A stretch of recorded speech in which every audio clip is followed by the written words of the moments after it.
বন্ধুরা, আমি চম্পা তোমাদের সাথে যে রেসিপিটি শেয়ার করছি সেটা হলো পুঁইয়ের ডাঁটা, শাক, সব রকমের সবজি দিয়ে একটা চচ্চড়ি। কিন্তু এইটা আমি করব পুরো রসুন ফোড়ন দিয়ে।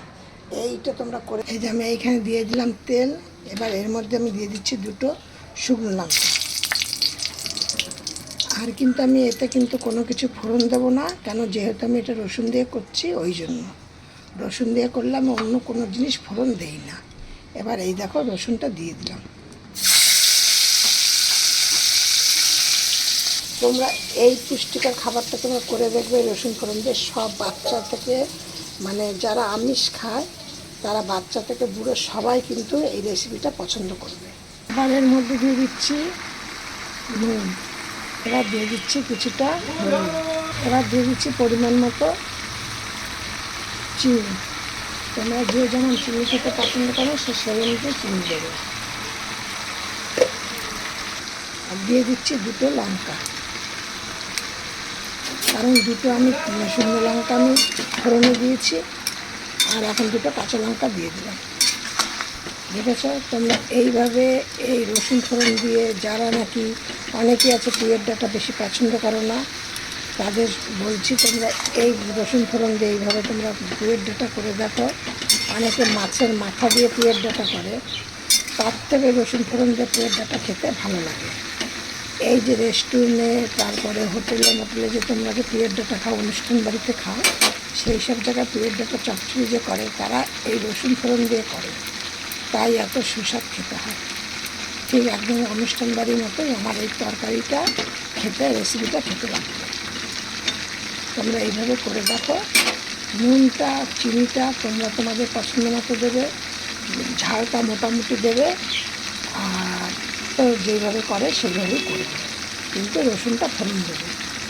আমি প্রায় মানে এখানে 500 ডাঁটা আছে, আর ধরো সব সবজি মিলে আরও 500 হবে। সব সবজিতে দিয়ে তাহলে 1 কেজি, তাতে আমি তোমার রসুনটা ব্যবহার করেছি প্রায় তোমার অন্তত 15-16টা কোয়া, বড় বড় কোয়া। ঠিক তাতে এতটাই পরিমাণে দেবে, দিলে তারপর তোমরা এটা করে দেখবে তোমাদের কেমন খেতে হবে। একদম প্রতিটা লোক খেতে ভালোবাসবে। এবার আমি এইটাকে চাপা দিয়ে দেবো। আমার এই চম্পা রেসিপি হাউস থেকে তোমরা এই রেসিপিটা শেয়ার করছি আমি তোমাদের সাথে। তোমরা আমার এইভাবে তোমরা করে খেয়ে দেখবে রেসিপিটা দিয়ে, তারপর তোমরা আমাকে অবশ্যই কমেন্টে জানাবে রেসিপিটা কেমন খাচ্ছ। তোমরা রেসিপিটা প্রথম থেকে শেষ পর্যন্ত তোমরা দেখবে, আর একটা লাইক কমেন্ট করো, আর নতুন বন্ধুদেরকে সাবস্ক্রাইব করে একটু শেয়ার করো। এবার দেখো ঢাকাটা খুলে দিচ্ছি, দেখেছো কেমন ফুটছে।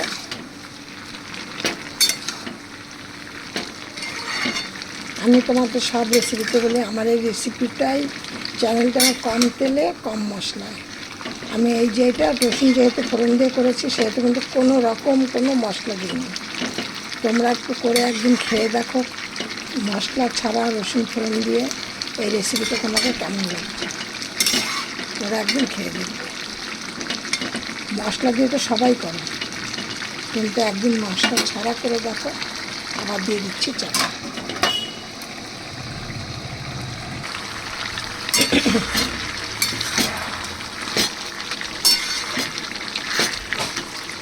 আমার কিন্তু একদম তরকারিটা, রেসিপিটা একদম ঝাল হয়নি। আবার কিছুটা